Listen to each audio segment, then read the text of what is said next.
بسم اللہ الرحمن الرحیم۔ ناظرین، گزشتہ دنوں سرزمین لاہور پر ہمسایہ ملک ایران کے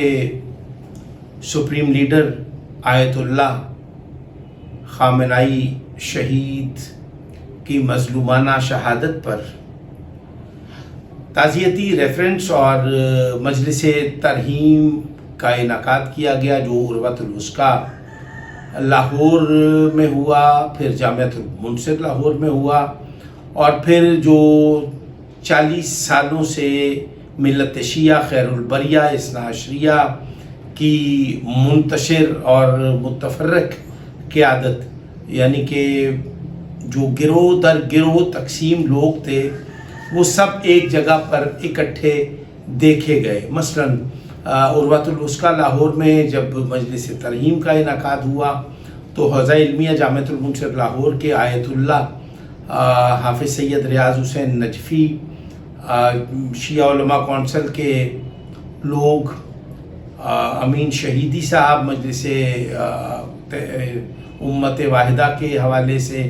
مجلس وحدت مسلمین اور سینٹ میں قائد حزب اختلاف علامہ راجہ ناصر عباس سمیت بہت سارے لوگ جو ہیں وہ شریک ہوئے، اور ایک تاثر دیا گیا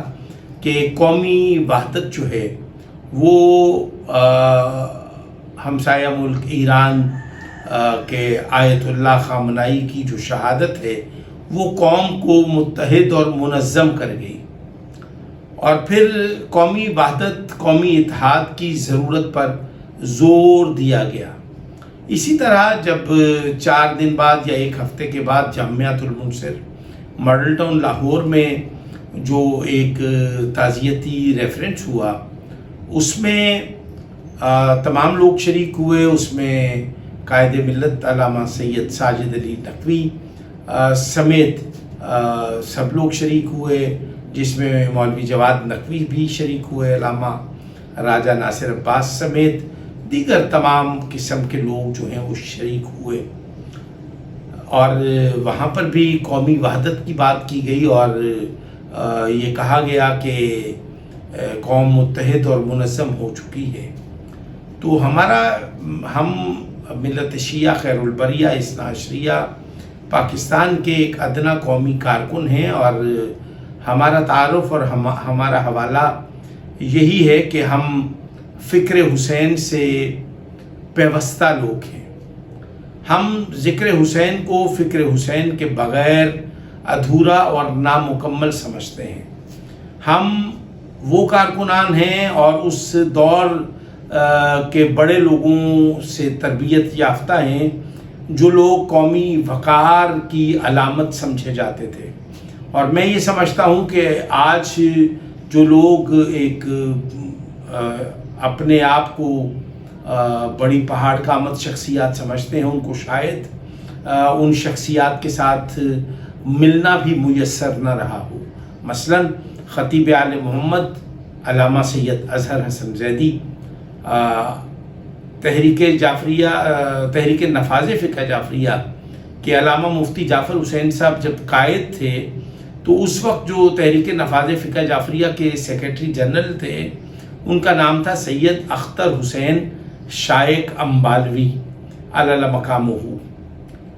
علامہ Mirza Yusuf Hussain Lucknowi, Syed Muhammad Ali Zaidi advocate temple road Lahore سے، سید محبوب علی شمسی ادارہ عالیہ تحفظ حقوق شیعہ پاکستان سمیت جعفر علی میر مدیر اعلیٰ 7 روزہ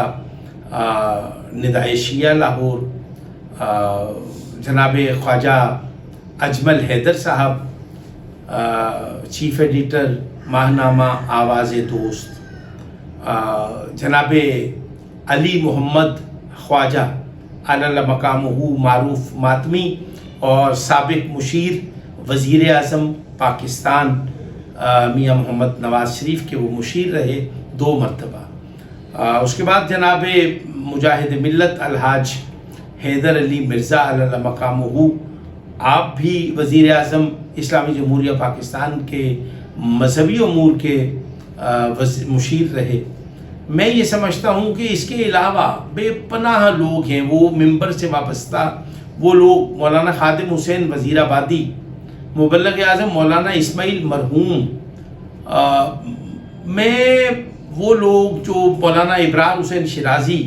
انجمن وظیفہ و سادات و مومنین کے وہ بانی اور سربراہ رہے، اس کے علاوہ بے پناہ ایسی شخصیات جن کے اسماء گرامی جو ہیں وہ گنوائے ہی نہیں جا سکتے،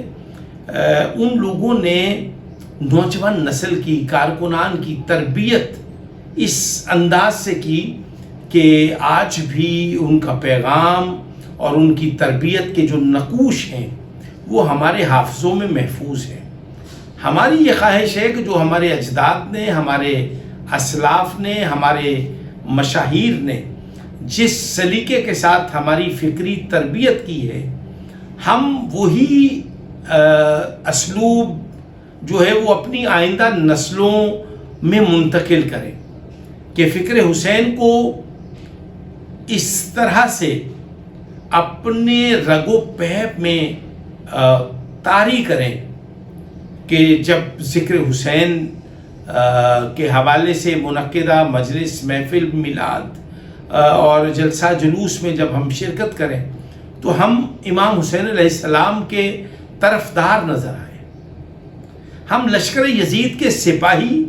اور تماشبین بن کے ایسی مجالس میں، ایسی محافل میں شرکت نہ کریں کہ وہ ہمارا وجود جگ ہسائی اور قومی وقار کی تضحیک کا سبب بنے۔ ہمیں یہ چاہیے کہ ہم قومی وقار کی بقا کے لیے، قومی وقار کی سربلندی کے لیے، قومی وقار میں اضافے کے لیے ہم اپنا کردار ادا کریں۔ لیکن آج ہر شخص اپنی ذات کے حصار میں مقید ہو کے، خود نمائی کے مرض میں مبتلا ہو کر قومی وقار کی تنزلی کا سبب بن رہا ہے۔ اس سلسلے میں یہ کہوں گا کہ صاحبان محراب اور منبر سے جو بڑی کوتاہی ہوئی ہے وہ یہ ہے کہ انہوں نے اپنے منصب سے بددیانتی کی ہے، یعنی کہ صاحبان منبر کا جو پیغام تھا وہ فکر حسین کے بغیر ہے۔ آپ ذکر حسین تو کر رہے ہیں، لیکن آپ جو ذکر حسین کر رہے ہیں آپ نے اس کو ذریعہ معاش بنا لیا ہے، جس کو کچھ لوگ تجارت کا نام دے رہے ہیں، کچھ لوگ آپ کو لشکر یزید سے تعبیر کر رہے ہیں، اور اسی طرح صاحبان محراب کے متعلق بھی یہ کہا جاتا ہے کہ آپ 25 یا 30 ہزار کے عوض آپ 5 وقت کے سجدے بیچتے ہیں، آپ نمازیں بیچتے ہیں۔ آپ کیا تربیت کریں گے جب اللہ کے حضور آپ سجدہ جیسی مقدس عبادت، یعنی کہ نماز جیسی مقدس عبادت کو بھی آپ پیشہ وروں کی طرح انجام دیں گے تو پھر اس کی روحانیت اور اس کا خضوع و خشوع ہم کہاں ڈھونڈیں گے؟ آج ضرورت اس امر کی ہے کہ صاحبان محراب اور منبر اپنی ذات کا از خود محاسبہ کریں، قومی وقار کی بقا کے لیے اپنی ذات کی نفی کریں۔ اور میں یہ سمجھتا ہوں کہ جو علامہ سید ساجد علی نقوی کا جو طرز بیان ہے اور طرز عمل ہے، اس کو تمام وہ لوگ جو خود کو قومی کارکن اور قومی قیادت کے دعوے دار سمجھتے ہیں، کیونکہ علامہ سید ساجد علی نقوی میرے 1000 ان سے جزوی اور عقیدے کے حوالے سے اختلاف ہو سکتے ہیں، لیکن میں جو ان کا جو طرز بیان ہے میں اس سے شدید متاثر ہوں، اور میں یہ کہے بغیر میری بات مکمل نہیں ہوتی کہ موجودہ یا دیگر لوگ جتنے لوگ بھی ہیں وہ سب خود نمائی کے مرض میں مبتلا ہو چکے ہیں۔ اور آج میں ایک بار پھر سے یہ کہنا چاہتا ہوں کہ ملت شیعہ خیر البریہ اثنا عشریہ کے جو بنیادی اور مسلمہ عقائد ہیں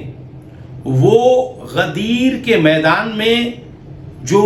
رسالت مآب صلی اللہ علیہ وآلہ وسلم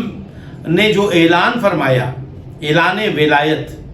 ایک تو ملت کا یہ عقیدہ ہے، دوسرا کربلا جو ہے وہ اس کو عام کرنا ہمارا منصب اور ذمہ داری ہے، کیونکہ مخدومہ عالمیان سیدہ فاطمہ الزہرا سلام اللہ علیہا کی دعاؤں کے نتیجے میں پیدا ہونے والی ہم قوم ہیں۔ پھر حق سیدہ اور بی بی سیدہ فاطمہ الزہرا نساء العالمین، بی بی پاک کا جو مقام مرتبہ ہے، ان کی جو فضیلت ہے، ان کے جو دشمنوں سے اعلان برات اور اعلان لا تعلقی ہے، وہ بہت ضروری ہے۔ غدیر، کربلا، جناب حق سیدہ اور ظہور امام محمد مہدی علیہ السلام، یہ چار وہ اس وقت کی ضروری چیزیں ہیں جن کو اگر ہم اس کو ایک جملے میں اگر ہم کہیں تو یوں ہوگا کہ امر بالمعروف اور نہی عن المنکر، یہ دو چیزیں ایسی ہیں جو اصول اور فروع میں سب سے لازم اور واجب ہیں۔ آپ کی مہربانی، تمام لوگ اپنے رویوں پر نظر ثانی کریں، قومی وقار کی بقا کے لیے اپنی ذات کی نفی کریں اور اس سلسلے کو دھندا نہ سمجھیں، چونکہ میں حلفاً بیان کرتا ہوں کہ جس نے جب قوم کو اور قومی ضمیر کو بیچنے کی کوشش کی ہے، ذلت، رسوائی، خواری اس کا مقدر بن گئی ہے۔ آج جو پاکستان کی حکومت کا کردار ہے، فیلڈ مارشل حافظ سید عاصم منیر نے جو پاکستان کی جغرافیائی سرحدوں کی جو حفاظت کی ذمہ داری لی ہے، اور پھر اس کے ساتھ ساتھ جب عالمی منظرنامے پر ایک کھلبلی اور ایک بھونچال کا سا حالات ہیں، اس وقت پاکستان کی عسکری اور سیاسی قیادت نے باہم متحد ہو کر انہوں نے عالمی سطح پر قیام امن کے لیے اپنا وجود منوایا، اپنا کردار ادا کیا اور دنیا کو یہ بتایا کہ پاکستان، اسلامی جمہوریہ پاکستان کیا ہے اور وہ کیا طاقت رکھتا ہے، کیا صلاحیت رکھتا ہے۔ آج پاکستان کی قوم اور حکومت پاکستان ایک پیٹ پر موجود ہیں اور ایران اور امریکہ کے مابین، یعنی کہ دو بڑے لوگوں کی اس لڑائی کو ختم کرنے کے لیے، دنیا میں امن کے قیام کے لیے پاکستان کے فیلڈ مارشل حافظ سید عاصم منیر اور پاکستان کی سیاسی قیادت اپنا کلیدی کردار ادا کرنے جا رہی ہے۔ ہم قائد اعظم محمد علی جناح کے ہم مسلک قوم قبیلہ یعنی کہ ملت شیعہ خیر البریہ اثنا عشریہ، ہم افواج پاکستان اور حکومت پاکستان کے ساتھ کھڑے ہیں۔ السلام علیکم ورحمۃ اللہ وبرکاتہ۔